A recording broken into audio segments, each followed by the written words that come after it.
A linha de cintura, estética, saúde. E aí eu queria perguntar para vocês, onde é mais fácil a gente perder a nossa linha de cintura?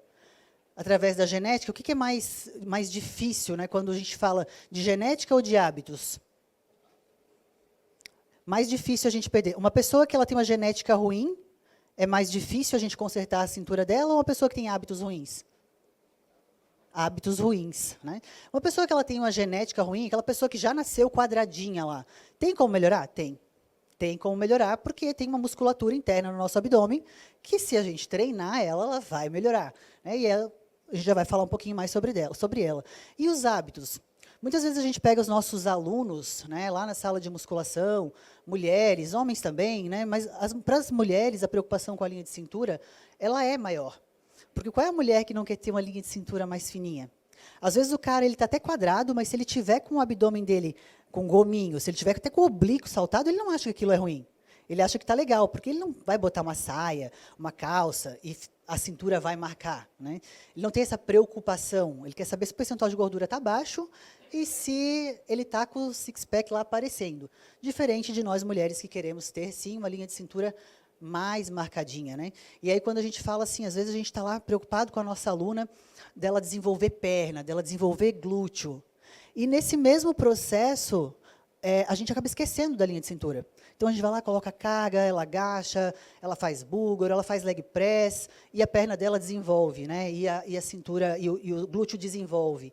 Mas, na maioria das vezes, a cintura também desenvolve, né? E aqui, só para eu mostrar para vocês, pelo processo que eu passei também. Então, quando eu comecei a treinar, lá em 2002, eu era aquela menina magricelinha ali, pesava 43 quilos, e não tinha uma linha de cintura fina, eu era um retângulo. Uma linha de cintura, como eu não tinha nem perna, nem bunda, nem peito, nem nada, era aquela famosa tábua, né, quadradinha. Mas então, tá vendo como tem jeito uma linha de cintura. Depois, sem conhecimento ainda sobre linha de cintura, eu cheguei aqui ó, em 2010 nos meus 73 quilos. Então, saiu do 43 para o 73. E aí eu fui crescendo tudo. Meio desproporcional um pouco, porque nessa época eu também não estava muito preocupada em desenvolver membros superiores e ter uma harmonia no meu corpo. O que eu queria? Eu queria ficar mais pesada, eu queria ficar maior, eu queria ter pernão, eu queria ter bundão e queria parar de sofrer bullying na escola, queria que não me chamassem mais de Olivia e Palito, de magrela e todas essas coisas. Quem é um pouquinho acima do peso, fala assim, nossa, perder gordura é muito difícil, fazer dieta para emagrecer é muito difícil. Gente, fazer dieta para ganhar massa muscular, comer demais é muito mais difícil. Eu já passei pelas duas fases. E comer muito, empurrar comida. Eu lembro que algumas vezes eu chorei, porque eu não conseguia comer mais. Quando eu dava aula ainda, né, na sala de musculação, dava aula de personal, então você tinha 10 minutinhos, quem aqui é personal sabe, o nosso horário é muito ajustado, você dá uma aula, você tem 1 hora para dar uma aula, para fazer mobilidade, aquecer, treinar, levar o aluno para a volta calma, e eu tinha 10 minutos quando ficava ali, terminava a aula para comer, para já começar a dar outra aula. Então, você pensa em empurrar ali 200 gramas de arroz, mais 200 gramas de frango seco, porque nessa época o frango era seco, não era franguinho, com molho, como é hoje, gostosinho, arrozinho bom. Não, era frango seco, arroz seco ou batata doce, então aquilo você tinha que fazer força para engolir ainda. E algumas vezes eu falava assim, gente, eu não vou conseguir fazer isso, eu não vou conseguir comer de novo. Mas ia, comia, tomava remédio para sentir fome, porque não tinha fome. Então eu tinha que tomar, olha que loucura, tomar remédio para sentir fome, isso vai contra tudo que a gente quase fala hoje, né? Mas foi essa minha fase aí dos 73 quilos. Depois aqui foi meu último campeonato não em 2019, foi 2017, o último campeonato, né? Que tem que foi no Arnold, esse biquíni de vermelho ali do meio, então com uma linha de cintura já melhor, né? Mas, para mim, a minha melhor físico no palco foi aqui em final de 2021, que é essa foto do Olímpia, onde, sim, eu estava colocando já em prática, né, todas essas técnicas de linha de cintura que eu vou falar aqui hoje para vocês. E aí, o que aconteceu aqui? Ó? Aqui eu já estava com 62 quilos, lá com 61 quilos, 2000, nessa foto que está em cima de 2019. Então, aqui foi usado tudo, treino, dieta, suplemento, técnica, farmaco, especificidades, né? E, principalmente, eu dou aqui esse crédito, principalmente para a minha linha de cintura. Porque se eu não tivesse reduzido a linha de cintura, não teria aparentado que meus ombros estavam maior, minha dorsal estava maior, meu glúteo estava maior e minhas pernas estavam maiores. Então, a linha de cintura, às vezes a gente está lá, como eu falei para vocês, treinando muito, levando a aluna à falha concêntrica, ela está comendo muito, e aí você ganha, aumenta lá 2 centímetros de perna, aumenta 2 centímetros de dorsal, de ombro, de glúteo, proporcionalmente aumenta 2 centímetros de linha de cintura. O que vai acontecer com essa pessoa visualmente? Nada. Porque se eu pegar qualquer um de vocês aqui, aumentar num geral, visualmente não vai acontecer nada. Agora, se eu pegar qualquer um de vocês aqui, qualquer um, e a gente reduzir 4 centímetros de linha de cintura, o que vai acontecer com a dorsal? O que vai acontecer com os ombros? Com as pernas? Com o glúteo? Então, às vezes, a gente está batendo na tecla errada.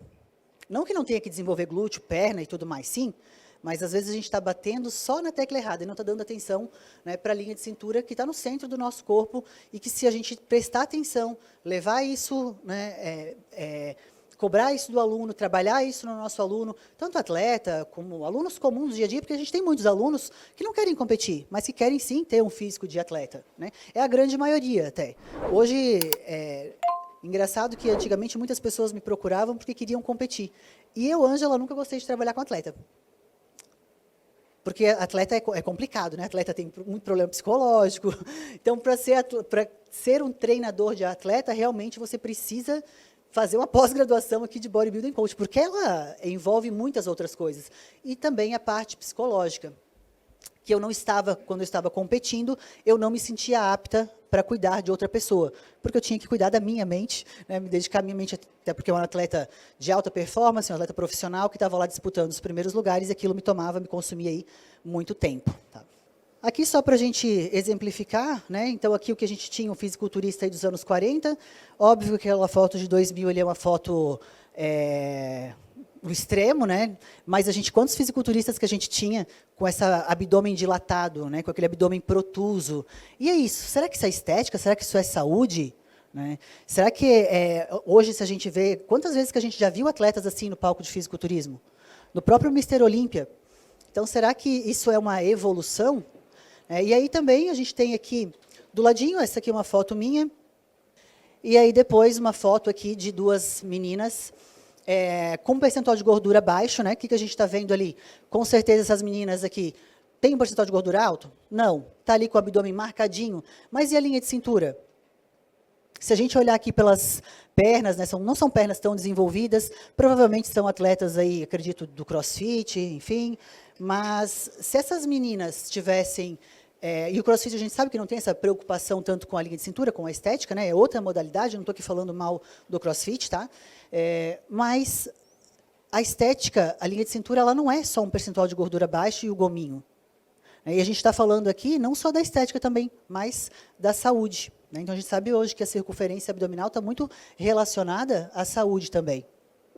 Eu trouxe esses exemplos aqui para vocês de abdominal, porque antes da gente pensar no que fazer, eu sempre gosto de falar assim, ó, o que não fazer para uma linha de cintura, principalmente da mulher, né? Que são esses exercícios aí que vão trabalhar o abdômen mais lateral.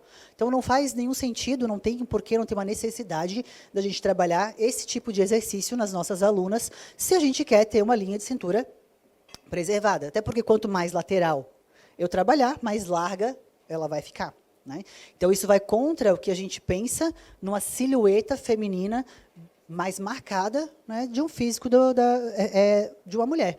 E eu até falo assim, até para os homens, né, a gente tem vários exercícios, supra, infra, trabalho oblíquo, não tem a necessidade de trabalhar esse exercício lateral, porque hoje até os homens estão começando a se preocupar aí com a linha de cintura, principalmente quando a gente fala, né, do fisiculturismo, de atletas da Men's Physique, né, da Classic. A linha de cintura está definindo muitos caras. Porque se você pegar um Classic que não tem uma boa linha de cintura, que não consegue fazer um bom vácuo, muito provavelmente ele não vai performar tão bem dentro do esporte.